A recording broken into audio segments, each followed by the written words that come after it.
Welcome to Revolutionary Optimism. Issues like economic hardship, a teetering democracy, and the worsening climate emergency have left many Americans feeling more despair than ever. Fortunately, physician, humanitarian, and social justice advocate Dr. Paul Zeitz has identified revolutionary optimism as a new cure for that hopelessness and cynicism. Once you commit yourself as a revolutionary optimist, you can bravely unleash your personal power, #unify with others, and accelerate action for repair, justice, and peace.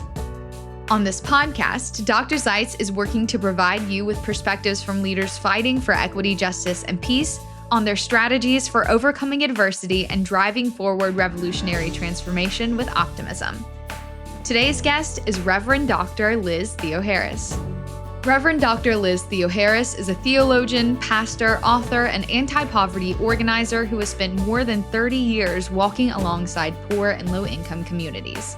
As co-chair of the Poor People's Campaign, a national call for moral revival, and director of the Kairos Center for Religions, Rights, and Social Justice, she stands at the bold intersection of faith and freedom. She's the author of You Only Get What You're Organized to Take, We Pray Freedom, and Always With Us, What Jesus Really Said About the Poor.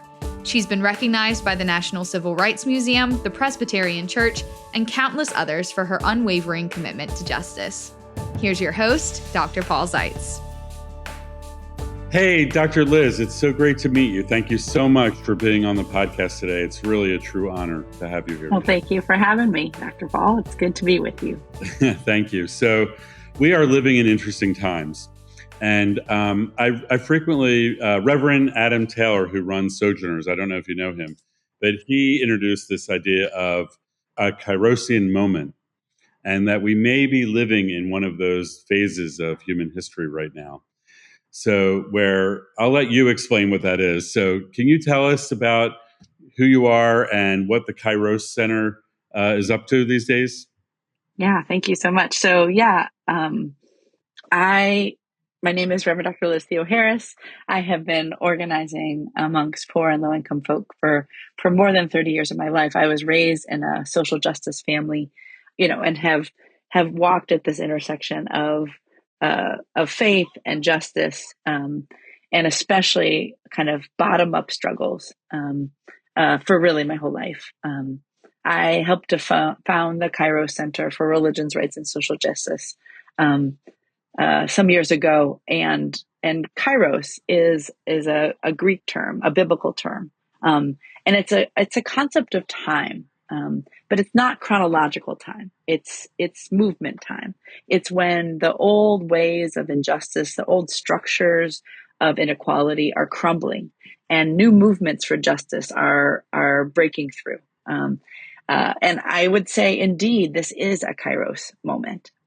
This is a Kairos time, an opportune time where there's crisis all around, whether it's systemic racism and the kind of decline of our democracy, whether it's the polarization of wealth and poverty at new heights, whether it's the climate crisis or our proximity to war, including nuclear war and the end of times, where there is crisis all around, but kind of movements for justice, those at the bottom of society are poking through, are pushing through with new visions of what this world could really be and how we're going to make it in the image of justice and peace and liberation.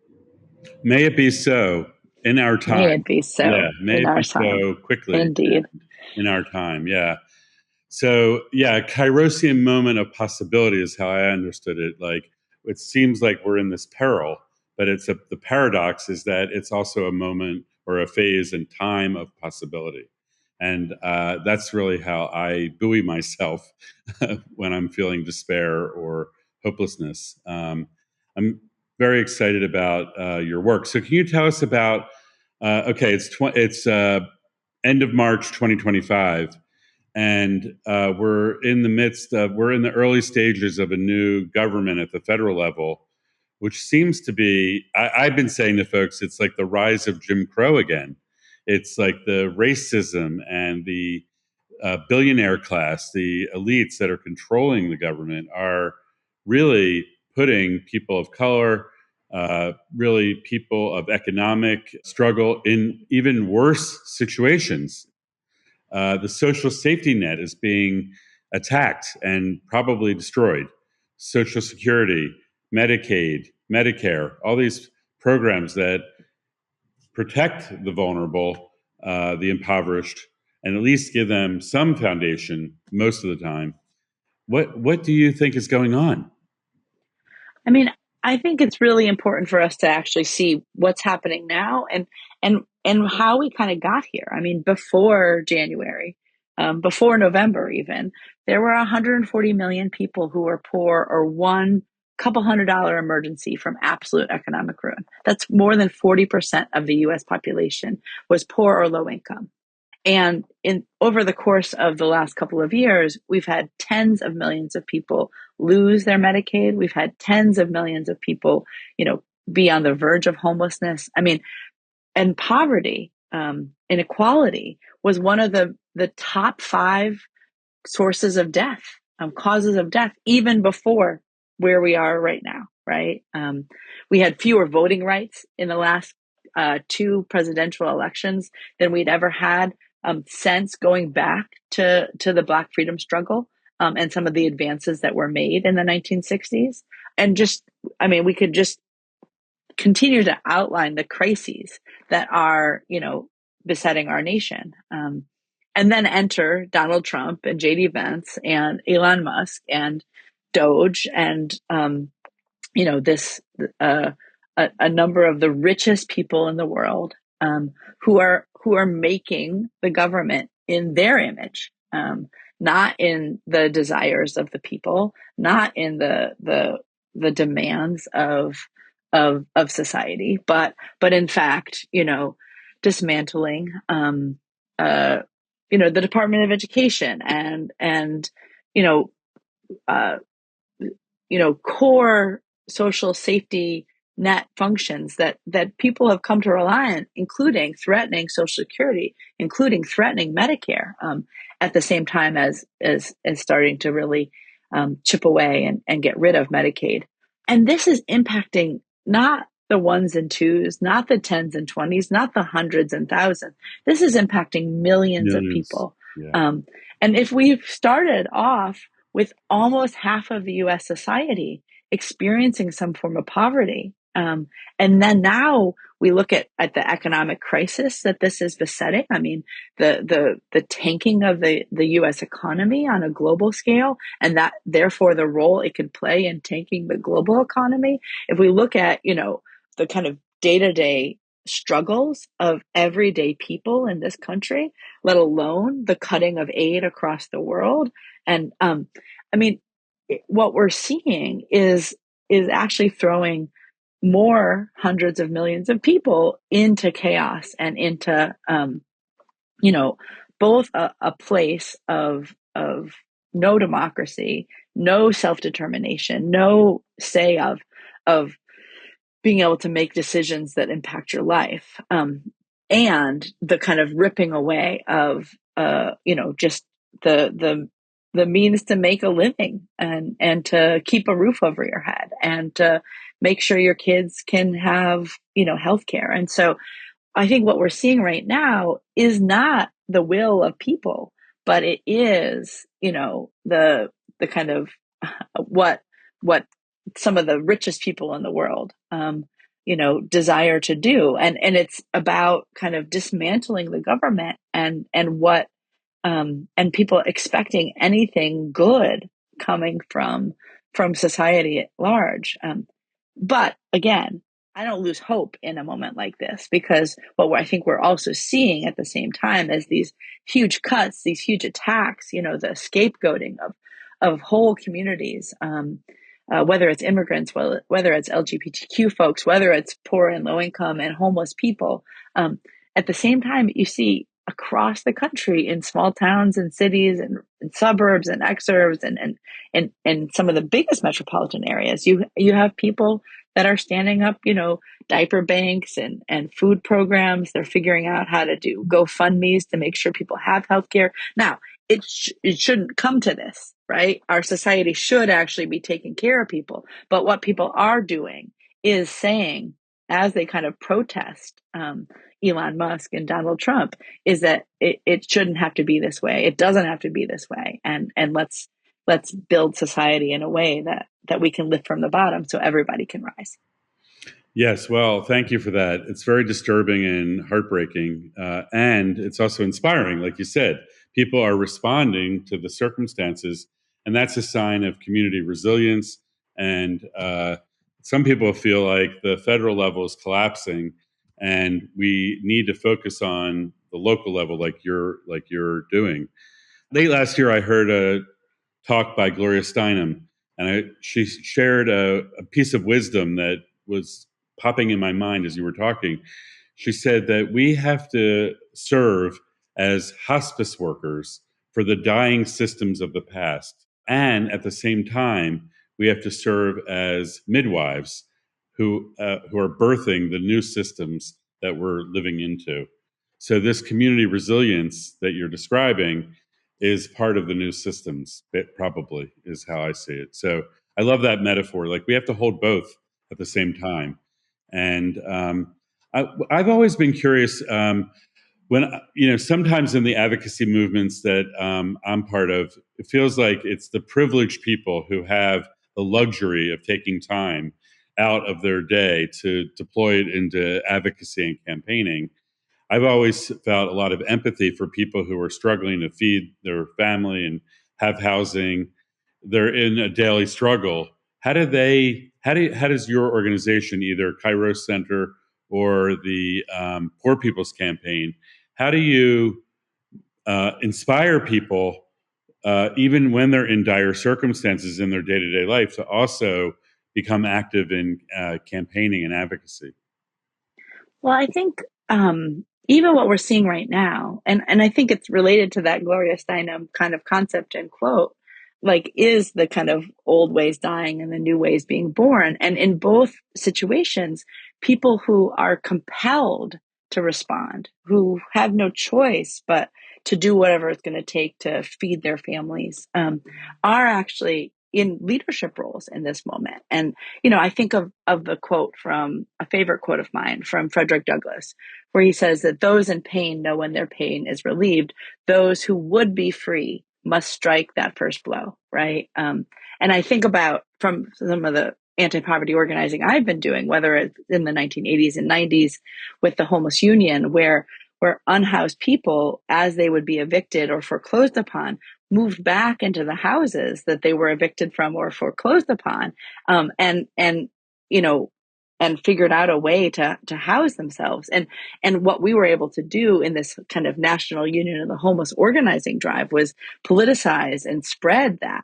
But it was what people were already being compelled to do. And I think the same is happening, whether it's around immigration defense or whether it's around gender affirming care or whether it's around, people getting the food and the diapers and the healthcare and the housing that they need, is that it's not so much like asking people to come to a protest or to a rally. It's what people are being compelled to do, have no choice but to do. And it reminds me of a quote from Howard Thurman, the theologian of the Black freedom struggle, who said, we have our backs against the wall and what we can do is push. Right. And I think that that's what I'm seeing in communities across the country, whether we're on a kind of organizing tour with the Kairos Center or whether it's coordinating committee leaders of the Poor People's Campaign, is that you have poor and low income people, you have folks that are fighting around housing or healthcare, some of these basic economic issues, basic survival issues, who are then working on resolving the very problems in their lives as they work to resolve the problems of their whole community and of the larger society, right? And I think we're seeing an uptick in this, like, whether it's, the mutual aid that people are organizing in their communities or whether it's protests. Last week I was at multiple around, attacks on education, around attacks on the climate. And here you have impacted folk, folks that are impacted first and worst by all of the kind of injustices of our society and of the current attacks by this administration, who are helping to lead the way to something else. And I find that, inspiring and exciting. And it's not so much like, how do you have time to get involved? It's that people's very survival is at stake. Their very livelihoods are at stake, and people are clear about that and are pushing back and saying, this isn't going to happen to us. We're not going to just fight back when you make these cutbacks. We're gonna hold you to the fact that it doesn't have to be this way. Fantastic. That's great to hear. So I want to I see a new book coming out over your shoulder there, and I want to take a moment to ask you to share a little bit about you only get what you're organized to take, which it sounds like what you just described.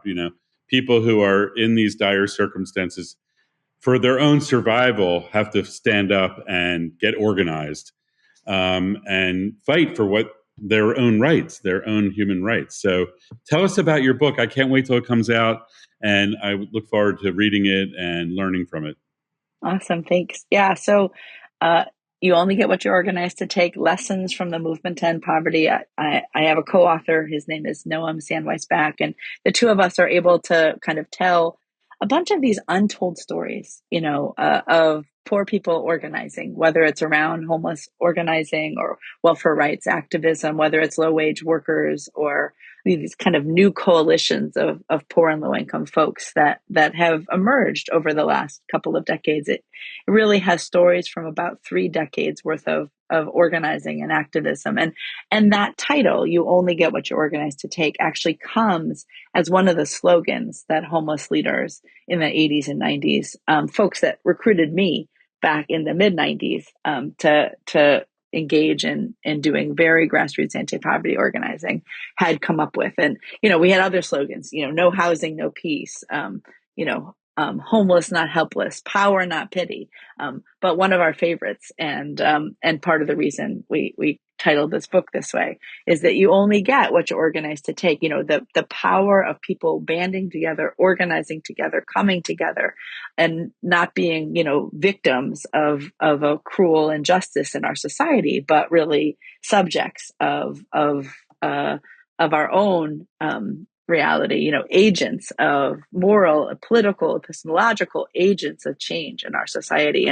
And so, what we're able to do in this book is weave together some of an analysis of the economic and political, currents of the last couple of decades, look at the rise of Christian nationalism and extremism, look at human rights as kind of the right to not be poor, and affirming, this kind of demands that are coming out of grassroots communities, and doing it all through telling a series of stories of, some of the real, what I would call heroes and heroines of this country, who are out, in, Welch, West Virginia, or Immokalee, Florida, or San Jose, California.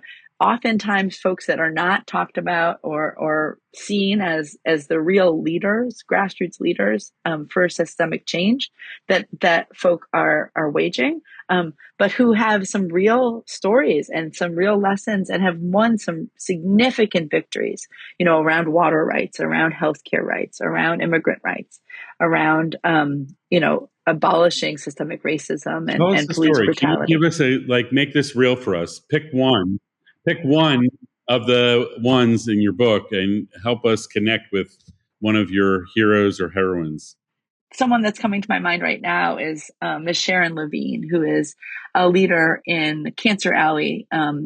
She runs an organization called Rise St. James, which is one of the river parishes, along in Louisiana, where the rates of cancer are just unbelievably high. And she kind of got into this struggle because she believes God talked to her and told her that there was something going on that was not right in her community. And she came together with family and friends and folks that were, dying of various forms of cancer, and discovered just some of the level of pollution. And then started to figure out who were some of the other chemical companies that were coming to her community, trying to set up plants right across the street from Title I schools, who was trying to come in and further exploit her and her neighbors. And she stood up a bunch of protests and marches and actions, and was able to push back and win that a couple of these companies, did not get to open up shop in her community. And so to hear a story of poor and impacted folk, who have come together and marched and chanted and sung together. She rewrote the song, "Victory is Mine," and she would put the name of some of the chemical companies that they were trying to organize against, instead of, "Victory is mine, victory is mine." I told, this company to get thee behind, because victory today is mine. And I think it's inspiring. Here you have communities that have been hurt and attacked for a long time now. But where folk are clear and fighting back, and not just fighting back, but winning. And so, it's a powerful story, right? Yeah, it's very powerful, and it touched my heart. And, that's why your book is so important. And I hope my listeners will check it out. We need to be inspired by actual people who are doing the frontline work and under duress, right? They're in their own life of struggle, and yet they're still fighting for their rights. And I think that's really deeply inspiring. I wanted to ask you, there's something that I've been reading about your work that it's called moral fusion organizing. And I'd love you to explain that to me and explain it to my listeners. Like, what is that? Yeah, thanks for that. We can almost kind of take all three words, right? Moral. But somehow religion, and including Christianity, I'm a Christian pastor, has been hijacked by some extremists. And the real issues, the 2,000 passages in the Bible that talk about, justice for the poor and stopping depriving the poor of their rights and stopping, stealing the wages of workers. Somehow those are ignored, and a small number of issues that actually either the Bible has almost nothing to say about, or says exactly the opposite of what these extremists will say it says, has become, there's been an equal sign between kind of extremism and morality. When the real moral issues of our day and the real moral issues in our Constitution or in our religious traditions are about healthcare and justice and a livelihood for everyone, and bearing the fruit of one's labor. These very key concepts. So there's moral, like, what are the real moral issues of the day? What's right and wrong? And it's wrong to be throwing out more food than it takes to feed every person in this country and across the world. And yet we have half of our kids in food insecure homes, right? That's immoral. That's wrong. That is wrong. I agree.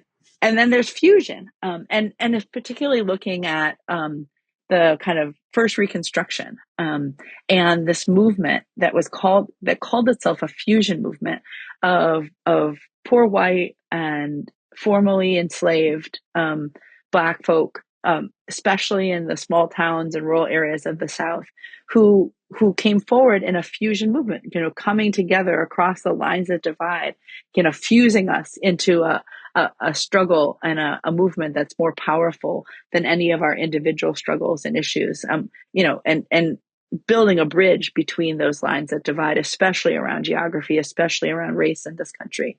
And so that's fusion, and it's powerful. And then there's organizing, right? Because nothing, takes the place of organizing, of putting people in relationship to each other, having folk, come out and realize that we have a power, a people power. And so much of the work that we're doing, so much of that movement building is taking on what are the real moral issues of the day. It's trying to pull people together across all the lines that divide us. And it's trying to organize us into a powerful force that, in the words of Dr. King, can make those in power say yes when they may be desirous of saying no. I mean, what's happened for years now, before even this current political reality, was that we've heard too much no. No, we can't really expand healthcare. No, we can't really raise the wages. It's been almost 15 years since we've had a minimum wage raise. No, we can't really, improve our schools. And so we're trying to build up the power through organization, through organizing, Yes. for people to say yes. Beautiful. So now, thank you for clarifying moral fusion organizing. One of the things that I've, as an advocate and campaigner, always have been exploring is, as you know, when you get down to the grassroots level, there's a lot of parallel things happening, and people that are out there are like confused. They don't know whether to organize with this one or that one or that one, and so one of the things that I think is happening now in response to the acceleration of all these crises that you've described is a organizing fusion, or a coalescence, or a convergence of action. And I've seen this even yesterday. I saw, the 5051 group fusing with the Women's March on April 5th, coming up later this week. And I was like, that's exactly what we need to do. And I just wonder whether you agree with that, or how do you see that happening, or what do me and other activists need to do to kind of facilitate that community fusion of an action so that we build political power? That's right. I mean, I think we are seeing the beginnings of people coming together across a bunch of these organizations and silos. And I find it also very exciting. I mean, the Kairos Center is also participating in the April 5th, hands-off actions. We actually put together some prayers and litanies and a bunch of songs. We feel like culture is actually a huge part of holding out this other moral vision of how things could be. But it's been exciting to see 1,000 actions planned, and hundreds of thousands of people who are coming together, not just their organization, not just their community group, but like across that. And I think we need, this is a moment where we need a lot of flowers to bloom, and some of them blooming together in connection to each other. And at the Kairos Center, we're also calling, in the midst of all of this, for a survival revival. And so the idea there is that, like, out of these survival struggles of poor and low income folks, out of, what immigrant communities are needing to do to stave off detention and deportation, what women are working around in terms of, and LGBTQ communities around gender justice and reproductive justice, that's actually about, our very survival. It's actually about, like, how are we going to be able to be, the people that we are in this society. And so we're kind of launching an organizing tour where we're going to connect up with, and we're hoping a lot of other organizations, a lot of other religious groups, imagining it's going to take lots of different forms, but of how do we kind of build up and across, all of the different entities in our society, to be a beacon of kind of hope and justice and truth and freedom, like in the truest sense. Because again, like, when I am out in the community, when I'm traveling across this country, I am hearing over and over and over again that people are not content with how things are. They desire justice. They desire liberation. They think we should be being paid, living wages, a fair wage. There should be a fair taxation system in this country. We should be building up schools, not, eliminating services for kids with disabilities or other low income places. I mean, people just do not agree with any of that agenda. But how we can kind of amass a power and an authority to be able to turn this ship around is how do we connect with millions and hundreds of millions of people who are, currently struggling, but who and struggling for their survival, but who can hold out the hope that we want to not just survive, but to thrive. Yes, exactly. So we are very much aligned with our analysis and with the opportunities that we see. And I wanted to, you mentioned the Constitution, so I have to go there.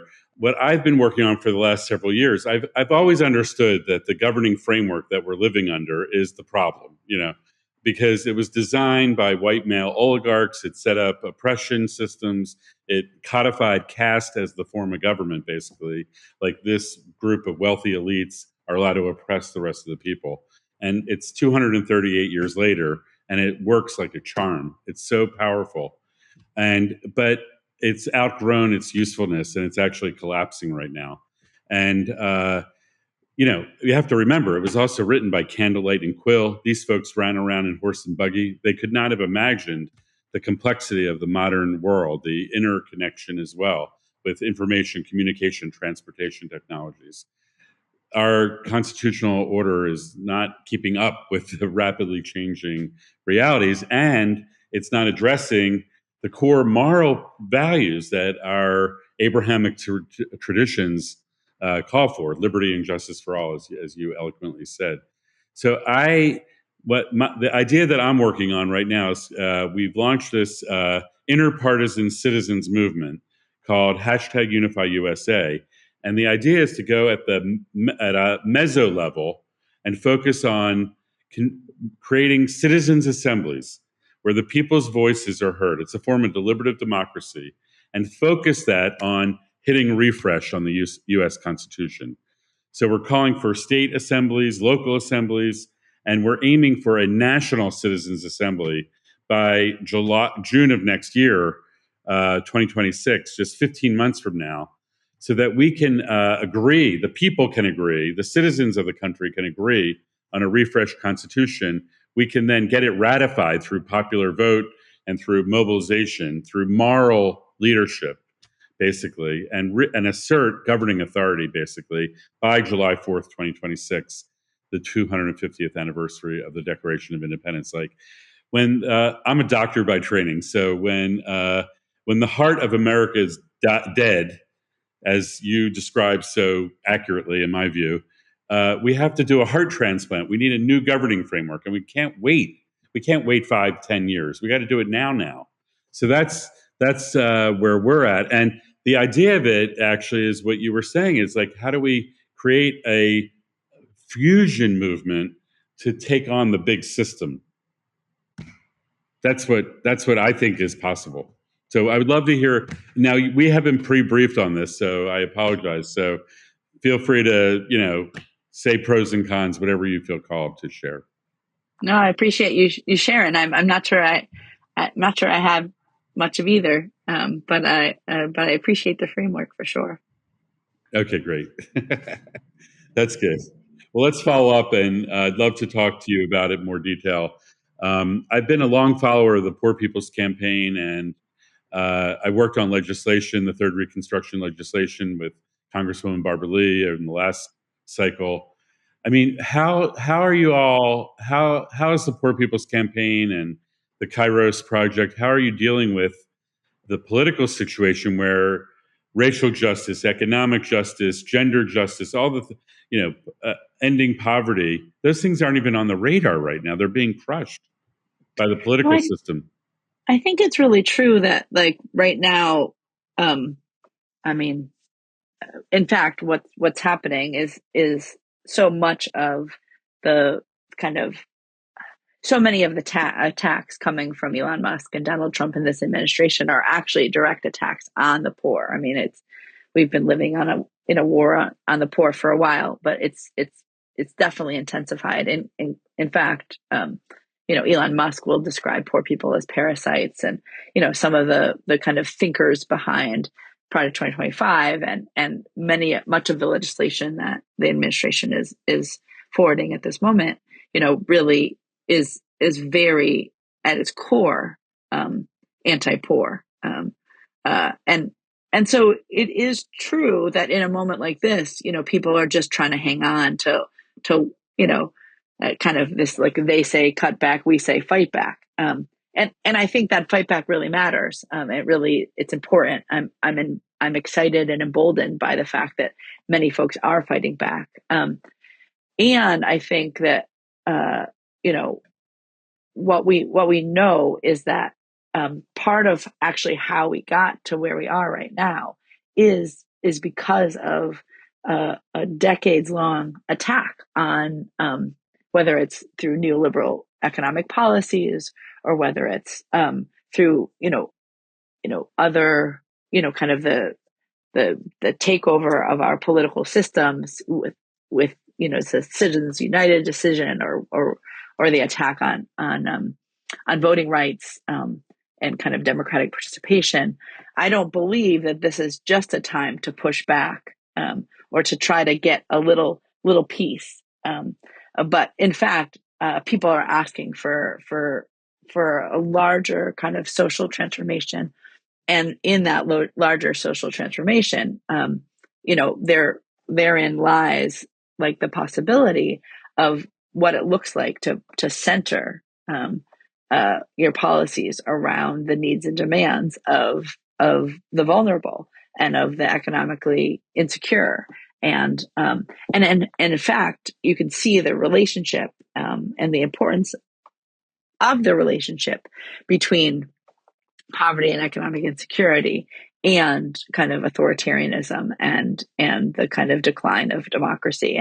And what we saw in Michigan, for instance, decades ago with a bunch of the water crises and other crises that were happening across Michigan, whether it was as it became a right to work state or as the city of Flint was poisoned or the city of Detroit was, taken over in receivership.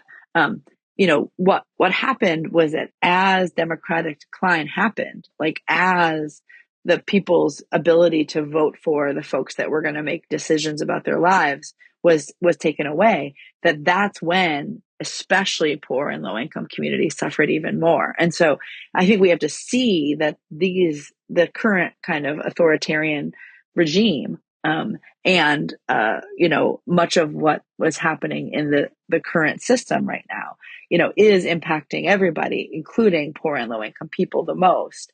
And that therefore following the lead almost as canaries in the coal mine of poor and low income folks, we could learn about how we actually transform society from the bottom up. And I have to say, the week that we're talking is in the anniversary of the assassination of Dr. King, who, called for a moral revolution of our deepest values, and who talked about, true compassion is more than flinging a coin to a beggar. It requires us to question an edifice and restructure an edifice that produces beggars. And I think that's what we're talking about today. The only response to Doge cuts and federal attacks, isn't, tinkering at the edges. It's about, putting forward a vision of society that puts people first. Absolutely. Yes. Hallelujah. May it be so again. We're aligned. Last question, really wanted to ask you a personal question. Since you're a leader in this movement for justice, but you're also, that brings you in close proximity to all the despair and all the suffering. Do you ever get downtrodden? Do you ever feel hopeless and despairing? And how do you personally cope with all the pain and suffering that you, I'm sure, are aware of and in touch with directly? So how do you cope? Yeah, I mean, I really feel like there is hope in the kind of devastation and mourning of people.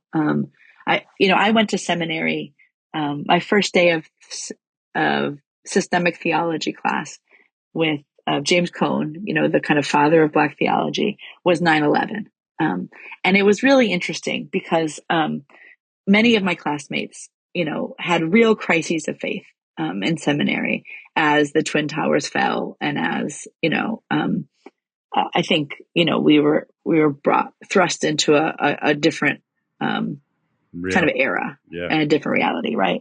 And it was really interesting for me because I was reflecting on what my faith was, because I didn't have a crisis of faith when that happened. And I realized that many of my Christian colleagues, had faith. Their faith was that good things had mostly happened and that good things were going to continue to happen. And I realized that having organized and lived amongst, homeless encampments and poor and low-income families, folks that have had to bury their children or their elders way too early, and didn't have any resources to do so, that folks in the movement I was a part of, didn't have faith that things were going to, that things had been good and they were going to get better. They had a faith that even though only hard things, bad things, horrible things had happened, that didn't have the last word, that something else was possible. And I think about, the story of Easter, because we're in Lent for Christians, right? And we're approaching Passover for Jews, and we're celebrating the end of Eid for Muslims. But all of these seasons are actually are pretty linked, are pretty similar. But in the Holy Week story, where the first resurrection happens isn't after the death and the burial. When Jesus is crucified and is dying on the cross, the temple curtain tears, and there's an earthquake. And what happens in that earthquake is that the tombs of the prophets, of the freedom fighters who had come before, open up, and they're raised up, they're resurrected to kind of join in the struggle to continue, the movement. And I think about that when I'm traveling around, when I'm in communities that are really going through it, where, families, burying their kids or not able to afford, a $53 procedure, which results in someone dying, just horrible stuff, just horrible but that death in that situation doesn't have the last word. And it's not that we're waiting for some happy, easy time, but that in the midst of that horrible, in the midst of the kind of darkness and the despair, that's exactly where you can see kind of hope and possibility of something else. Whether it's a phoenix rising from the ashes, or whether it's those freedom fighters from the ages, cropping up out of their tombs to get ready for the next march and rally. And I think I see that. And I think I hold out this hope and this faith that it doesn't have to be this way, and that we're going to, and it doesn't mean that I don't get sad or even depressed. It doesn't mean that we don't have crises of faith all the time. I think, in fact, in this moment, if you're not having a crisis of what is this and what is going on, you might not be in touch with actually how bad it is for so many people. Right. People numb out, but you have to feel it. You feel the pain. You have to feel it. And then you can see that it doesn't have to have the last word, and that's not where all that is good and just and loving in the world is, but somewhere else. Yeah, thank you. I would say that prophetic energy that gets released is within you. And I appreciate you and your voice and your inspiring leadership with all the work that you do in the past, but everything coming. I have a sense of your greatness still manifesting for all of us and for our country and for all the people you're serving. So I honor your service and the potential for that transformation, that Kairosian transformation to manifest in our time. Thank you so much. Have a great week. Yeah, you too.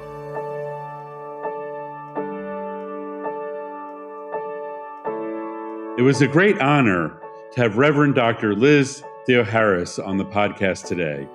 This is a woman of faith and a woman dedicated to justice. She focuses her efforts through the Kairos Center and is co-chair of the Poor People's Campaign, and focuses on economic justice, racial justice, climate justice, gender justice across the board. And she really works and shares stories of the people who are at the front line, who are facing dire circumstances and struggle on a daily basis to survive, and yet they rise They rise like a phoenix from the ashes, and they take a stand for justice, and they push back against the corporations and the anti-democratic forces that are hindering their ability to survive. When I got into the personal side of this, I saw from Dr. Liz that she's rooted in a deep faith in God, in the spirit of Jesus, and in the spirit of possibility, that we together can mobilize ourselves in a moral fusion of organizing and a moral fusion movement. And we can have a survival revival. We can have a revival of moral leadership in our country, for all the people who deserve it right here and right now. So best of wishes to Reverend Liz, and salutations to all her great work.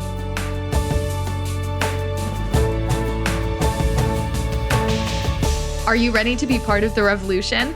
To learn more about revolutionary optimism, please visit revolutionaryoptimism.com.